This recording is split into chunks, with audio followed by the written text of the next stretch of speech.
একমাত্র যারা মাদ্রাসায় দক্ষ আলেম, সব আলেমের দ্বারাই লেখালেখি করা ক্ষমতা নেই। যে কোনো আলেম লেখালেখি যদি করতে যায়, যদি ক্ষমতা না থাকে তো পাছা দিয়ে পানি বেরিয়ে যাবে। কেন তো কোনো জামাতে থাকবে না। লিল্লাহ, এখানে লিল্লাহ পড়বে না আল্লাহ পড়বে, এবার বলুন যে জানবে না, ওই যতই আরবি জানবে না, তাহলে এখানে আগে হাদিস নিয়ে যেতে হবে। তো ওই লোক মিসকাতুল মাসাবিহ কিতাবের নাম আরবি, সেই কিতাবগুলো যেন আমাদের আনা কত সম্ভব না, কিছু কিছু আমরা পিডিএফ করে তার নোটবুকগুলো আমরা আনি, যার মধ্যে হযরতে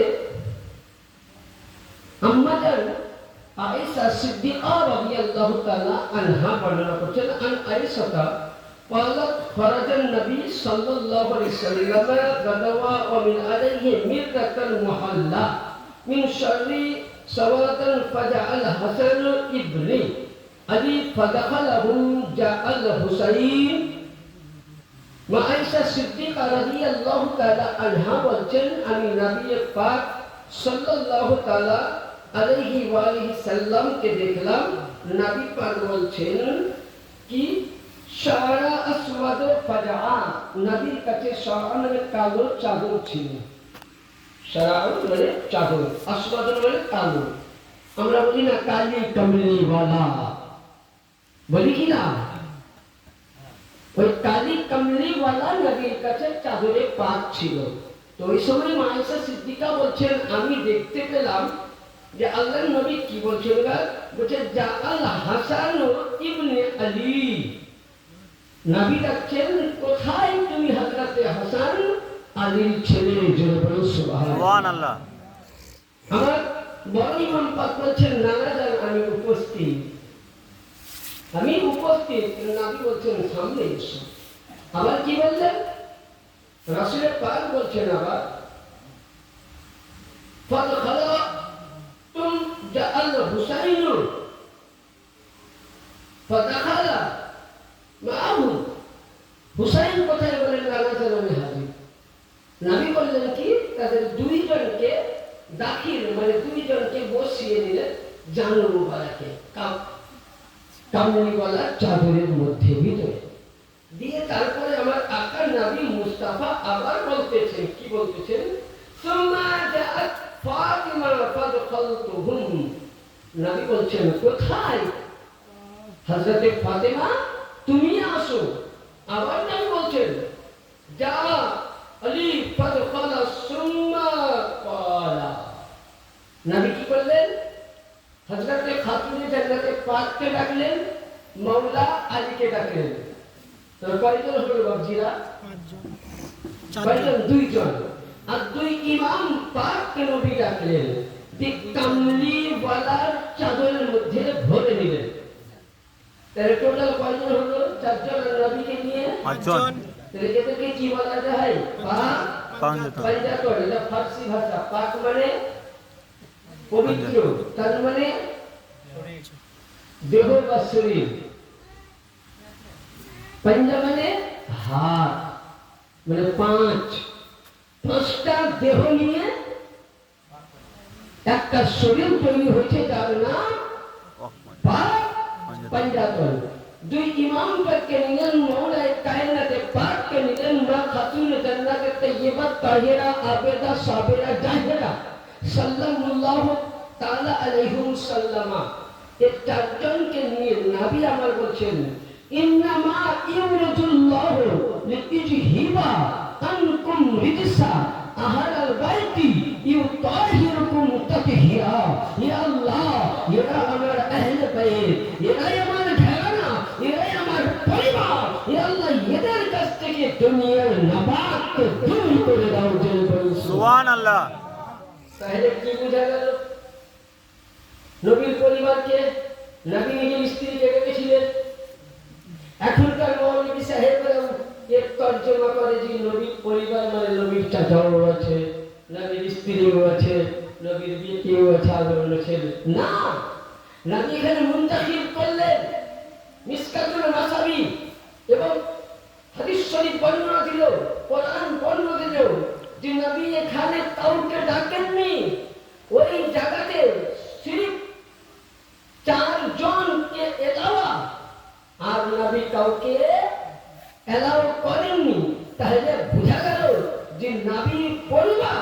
নবীর আওলাদ, নবীর বংশ, যারাই কামলি বালার চাদরে ছিলেন তারাই হলেন নবীর বংশধর। সুবহানাল্লাহ। এবার আসুন 2 নম্বর হাদিস। এখান থেকে আরেকটা হাদিসে পাক আপনাকে বোঝায়, তাহলে বুঝতে পারবেন। হযরতে সাইয়্যিদা উম্মে সালমা, ইনি কে ছিলেন? নবী মুস্তাফার স্ত্রী। তিনি বলছেন, ওই সময় আমার রাসূলের পাককে আমিও দেখলাম যখন এই কাজটা করেন। এই যে নবী চাদরে বলেছিলেন, এটা উম্মে সালমার বাড়িতে। উম্মে সালমা রাদিয়াল্লাহু তাআলা আনহার বাড়িতে ওই সময় আমার, এটা আপনি পাবেন সুনানে তিরমিজি, তিরমিজি শরীফ সিয়াসিতা 4 নম্বর হাদিস। প্রতিটা মাদ্রাসায় পড়ানো হয়।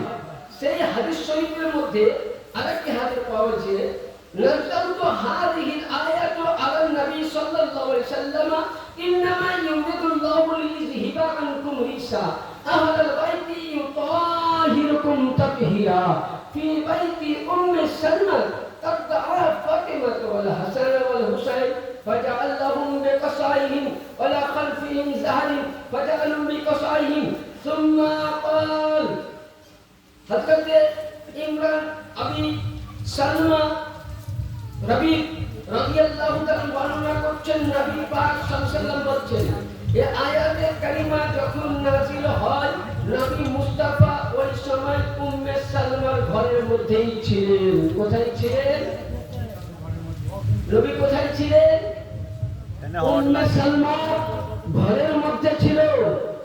ওই সময় নবী পাক করলেন কি, আমার ইমামে হাসানের পাক, ইমামে হুসাইনের পাক এবং খাতুনে জান্নাতের পাক হযরতে মাওলায়ে মুশকিল কুশা পাক আলাইহিস সালাম এই 4 জনকে ভরে নিলেন। ভরে নেওয়ার পর আমার আকার নবী মুস্তাফা এবার কি দোয়া করছেন? বলছেন, সুম্মা ক্বালা আল্লাহুম্মা হাউলাই আহলে বাইতি। জোরে বলেন সুবহানাল্লাহ। নবী বলছেন, সুম্মা ক্বালা আল্লাহুম্মা হাউলাই আহলে বাইতি। এটা তিরমিজির হাদিস। কোন যদি কাউরির কাছে পিওর মাতান তিরমিজি থাকে, নিয়ে আসুন, দেখিয়ে দিব। পৃষ্ঠা নাম্বার 2য় খণ্ড, হাদিস পৃষ্ঠা নাম্বার 485 এর মধ্যে। কত পৃষ্ঠায়? 485। 2য় খণ্ডের মধ্যে আল্লাহর নবী বলছেন, সুন্নাহ ক্বালা আল্লাহুম্মা হাউলাই আহলে বাইতি।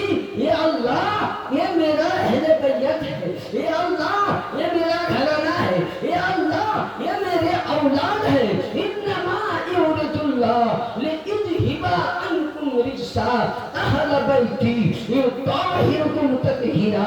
ये अल्लाह, ये मेरी अहले बैत है। ये अल्लाह इन लोगों के से अल्लाह हर दुनिया की नापाक से अता दूर अता फरमा। सुभान अल्लाह। হে আল্লাহ, এরাই আমার পরিবার, এরাই আমার বংশ, এরাই আমার আহলে বাইত, এরাই আমার ঘরানা, এদের কাছ থেকে নাপাক দূর করে দাও। এবার আসুন, ওই সময় হযরতে উম্মে সালমা রাদিয়াল্লাহু তাআলা আনহা কি বলে দেখুন। ফাকালাত উম্মে সালমা ওয়া আনা মাকুম ইয়া নবিয়ুল্লাহ। নবীকে বলছেন, ইয়া রাসূলুল্লাহ, আমি তো আপনার পরিবারের মধ্যে। কে বললেন? কে বলছেন? উম্মে সালমা। সালমা বলছেন কি, আল্লাহ, আমি তো আপনার পরিবারের মধ্যে। তখন নবী কি বলছেন লক্ষ্য করুন। আমার নবী বলছেন, ক্বালাত আনতি আলা মাকানিকা আনতি আলা খাইরি। নবী বলছে, এই উম্মে সালমা, তুমি কি তোমার নিজের জায়গার মধ্যে ঠিক আছো? বলে, কেন? বলে, ইয়া রাসূলুল্লাহ, কারণটা কি?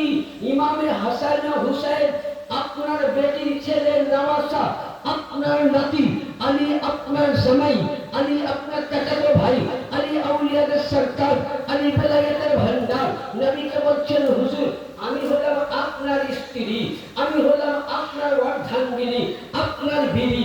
নবী মুস্তাফা বললেন, এ হযরতে উম্মে সালমা, তুমি কোথায়? তোমার স্টেটাস দেখো, আর হযরতে ইমামে পাক পঞ্জাতনের স্টেটাস দেখো। এই 4 জনের সঙ্গে তুমি যদি মিলাতে যাও, আসমান থেকে জমি অবধি যত যতটা ডিফারেন্স আছে ততটা তোমার তফাৎ আছে। সুবহানাল্লাহ। তাহলে কি বুঝা গেল? কি বুঝতে পারলাম? তাহলে ওই সময় নবী মুস্তাফা হযরতে উম্মে সালমাকেও কি বললেন? তুমি আমার আহলে বাইতের মধ্যে নবীর ঘরানা ঠিক, কিন্তু এটা আলাদা। নবী এদেরকে মুনতাখিব করে দিয়েছেন যে এরাই আমার আহলে বাইত, এরাই আমার পরিবার, এরাই আমার ঘরানা। তাহলে কোরআন এবং হাদিস দ্বারাই বুঝা গেল যে নবীর আহলে বাইত এদেরকেই বলা হয়। এবার আসুন বেরাদা, যে আহলে বাইত আমরা প্রত্যেকেই দেখবেন করি কি, আমরা পাক পাঞ্জাতন আহলে বাইত মানি তো অনেকে দেখবেন আমাদেরকে ফতোয়া দেয়, তাই না? হ্যাঁ, আমাদেরকে ফতোয়া দেয় না? হ্যাঁ, বলে কি যে আহলে বাইত করে এরা খেলবে গেছে। আচ্ছা, এবার আপনাকে বলি, আহলে বাইতের মোহাব্বত ছাড়া কোনো ইবাদত কাজে লাগবে না। লাগবে কি কাজে বাজিরা? না। হ্যাঁ, লাগবে? লাগবে না। আপনার আহলে বাইতের মোহাব্বত ছাড়া কোনো ইবাদত কাজে লাগবে না। আর যার মধ্যে হুব্বে আহলে বাইত, যার মধ্যে হুব্বে আলে রাসূল নাই, তার ঈমান কিন্তু কি নাই। তার ঈমান কি আছে? ঈমান থাকবে? হ্যাঁ, ঈমান থাকবে? আপনার জন্য ঈমান থাকবে না। তাহলে ঈমান পোক্তা করতে গেলে কিসের দরকার? আহলে বাইত। কিসের দরকার? আহলে বাইত। আহলে বাইতের মোহাব্বত ছাড়া ঈমান পোক্তা হবে? হ্যাঁ, তাহলে আপনাকে ছোট্ট একটা হাদিস শোনায়, তাহলে বুঝতে পারবেন। ইনশাআল্লাহ একটু একটু করে আগাবো, ছোট্ট করে একদম দরুদ পাক পড়ুন। আল্লাহুম্মা সাল্লি আলা সাইয়্যিদিনা মাওলানা মুহাম্মদ আলি সাইয়্যিদিনা শফিয়ানা মাওলানা মুহাম্মদ সাল্লাল্লাহু আলাইহি ওয়াসাল্লাম। আচ্ছা, হযরতে উমরে ফারুক নাম শুনেছেন? হ্যাঁ। হ্যাঁ, ইনি কে ছিলেন? নবী সাহাবী, দ্বিতীয় খলিফা। উমরে ফারুকের আগামের ছেলের নাম আব্দুল্লাহ। কি নাম বললাম? কি নাম বললাম? আব্দুল্লাহ। ইনশাআল্লাহ তারপরে মুহররম, আমাদের মুহররম নিয়ে কেন ঝামেলা হলো, বানি উমাইয়ার বংশের সাথে কেন আজকে কারবালার যুদ্ধ হলো, ইনশাআল্লাহ ছোট ছোট করে। আপনারা তো মুহররমের বক্তব্য অনেক শুনেছেন ইমাম হোসেন তাকে। কিছুদিন আগে তো মাওলানা ওলিউল্লাহ কাদের সাহেবের সিনেমার খবর পেলাম, উনি বলে গেছেন। আমি সংক্ষিপ্ত আলোচনা করব যে আহলে বাইতের সঙ্গে সম্পর্ক যাদের নাই তাদের অবস্থা কি, তাই তো?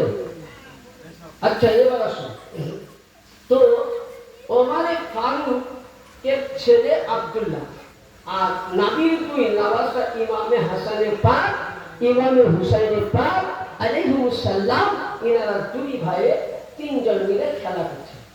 তো ওমর ফারুকের বেটা বলছে, আব্দুল্লাহ বলছে, ভাই চলো ওই মদিনার গাছে যাই, খাজুর পাড়ি আমরা। তো ইমাম পাক বলছেন, আমরা তো গাছে কাছে আমি জানি। কিন্তু ওমর ফারুকের বেটা আব্দুল্লাহ খুব চালাক ছিল, একটু ছেলেদের মধ্যে চালাক হয় না? তো উনি গাছে চেপেছেন আর একটা একটা করে খেজুরগুলো পাচ্ছেন, আর ভালো খেজুরগুলো খাচ্ছেন, আর যেগুলো টুনটিয়ে পোকা লাগায় নিচে ফেলছে। হযরতে বড় ইমাম পাক এমনিতেই দিলেন খুব